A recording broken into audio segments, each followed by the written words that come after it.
Welcome, everyone. In this deep dive number 39 in our 40-part exploration of Hafez, drawing from those great conversations with Dr. Dinani and Dr. Larijani on Marifat, we're tackling this verse. What's the real meaning behind this 40-day period, the Arba'in, for Hafez, especially when it comes to spiritual purification? Right. It's a really central idea. And just a quick note, as always, this is based on translations from Persian, so some subtleties might get lost. We do apologize if there are any discrepancies.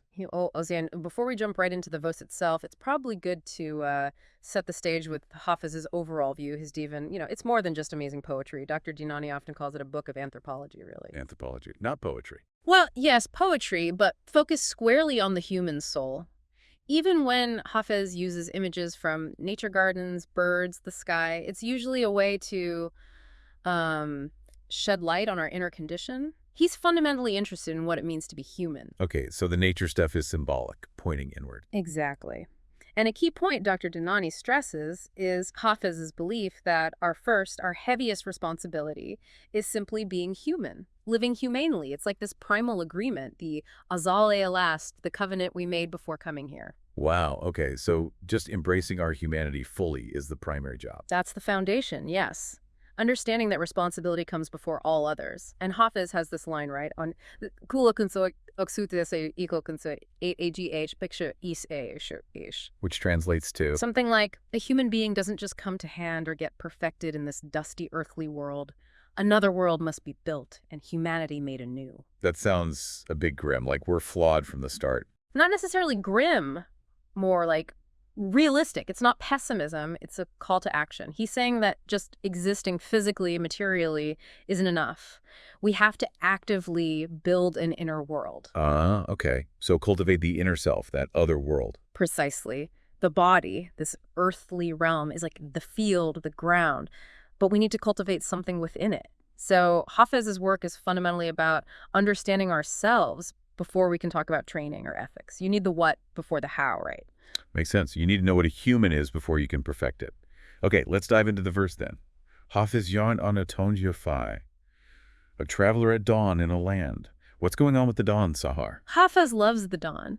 Saghir is a powerful time for him. He knew the night, the darkness, and dawn represents that moment of awakening, insight, spiritual clarity emerging from the dark. He mentions it a lot, doesn't he? Oh, yes. He even says something like, every treasure of happiness God gave Hafez came from the blessing of nighttime prayer and morning recitations. So this Rah-e, this traveler or seeker, speaking at dawn, it's significant. It's a special time for spiritual talk. A time of heightened awareness. Yeah. And what about in a land? It's indefinite. A land, not the land. Why? Good question. That indefiniteness, Sarzamini, points us inward. It suggests it's not, Iran or some specific spot on a map. It's the inner landscape. The landscape of the soul. Exactly. The realm where the spiritual journey, the ascent actually happens. Our body is the physical land where the soul resides, but the soul itself has its own territory, its own geography, you could say. You won't find this land on Google Maps. Right, it's internal terrain. Yeah. Okay. Then, Ray Sazania was saying this riddle to a companion. Yeah, Hamigufti. The continuous tense there suggests this isn't a one-off comment. It's a persistent question, something that weighs on the seeker's mind. Like an ongoing puzzle. And mu'amma, a riddle, an enigma.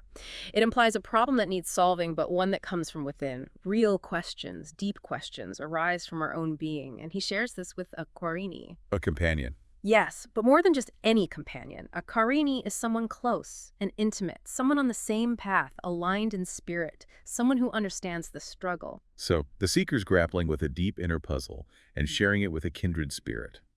Which brings us to the core. Ashiasig, O Sufi. Wine becomes pure when it remains in the glass for 40 days. Let's start with O Sufi. Okay, Sufi. For Hafez, this term is intrinsically linked to saf, which means pure, clear, limpid. Ah, like the wine becoming saf. Exactly. So a true Sufi, in Hafez's eyes, isn't just someone with the title or the robe.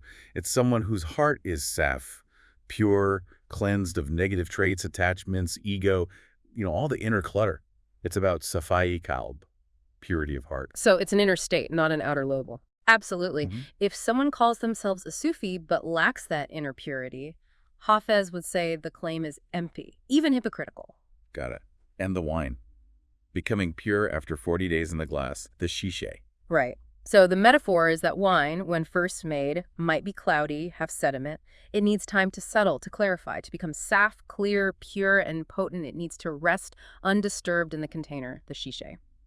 Hafez specifies Arba'in 40 days. 40 days. That number feels important. Arba'in. It is hugely important in Islamic tradition, especially mystical thought. It's seen as a sacred period, a time associated with transformation and purification. Is there a specific source for that? Well, there's the famous hadith, "Man akhlasa lillahi arba'in sabahan jarat yanabil hikmati min qalbihi ilayli samia." Which means? Whoever dedicates 40 mornings purely to God, springs of wisdom will flow from his heart to his tongue. And Dr. Dinani really zeroes in on that word. Akhlasa dedicates purely. The intention again. Yes, sincerity, pure intention, Ikhlas. Without that, the 40 days are just counting days. It's the purity of devotion to God alone that makes the period transformative. Is there an example of this? Yeah. Dr. Dinani tells the story of Mullah Muhsin Faiz Kashani, a great scholar. He apparently undertook these intense 40-day spiritual retreats, Chilanashini, but felt he wasn't gaining the wisdom he expected. What went wrong? He realized his intention wasn't purely for God, it was mixed. He wanted the wisdom, the knowledge for himself, perhaps. The Ikhlas, that absolute sincerity and selflessness, was missing or maybe just imperfect. Once he adjusted his intention, focusing solely on God, things changed.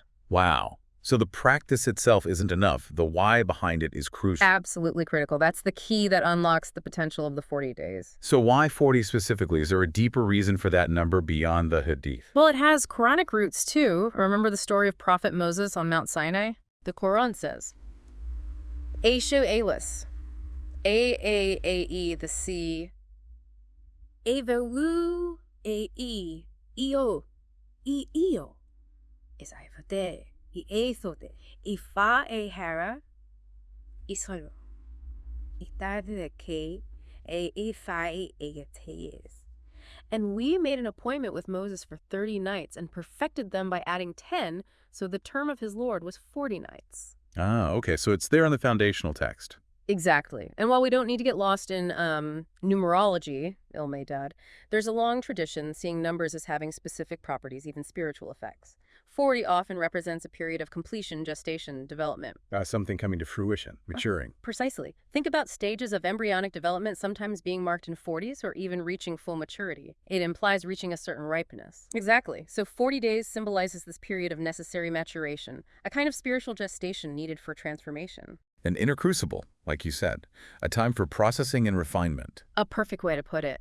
But, circling back, the effectiveness of this crucible, this Arba'in, hinges entirely on Ikhlas. Sincerity, purity of intention. Devotion purely for God's sake. Without it, Hafez suggests it's all just outward show.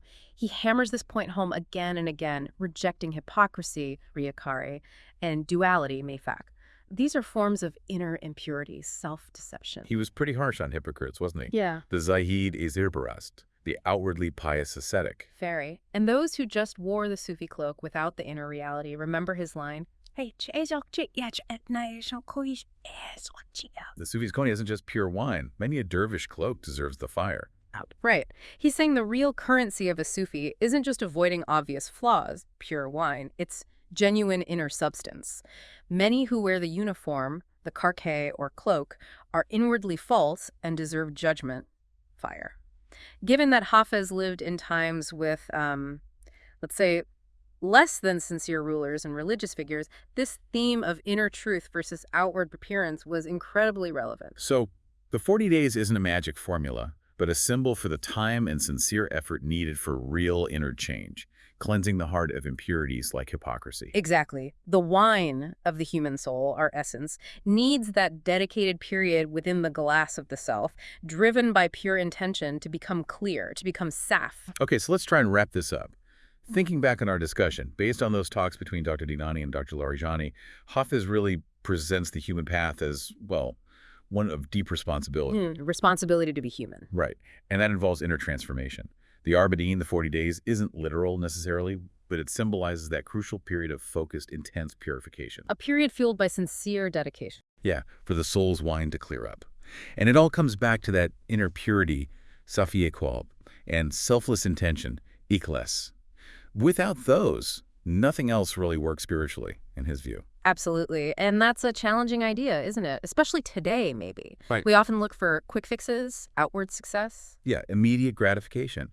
So that leaves you thinking, what kind of 40-day crucible, what period of focused, honest, inner work might be needed for your own genuine growth and clarity? And how can any of us really cultivate that deep, selfless sincerity, that Ikhlas that Hafez valued so highly? It's not easy. Definitely something to ponder.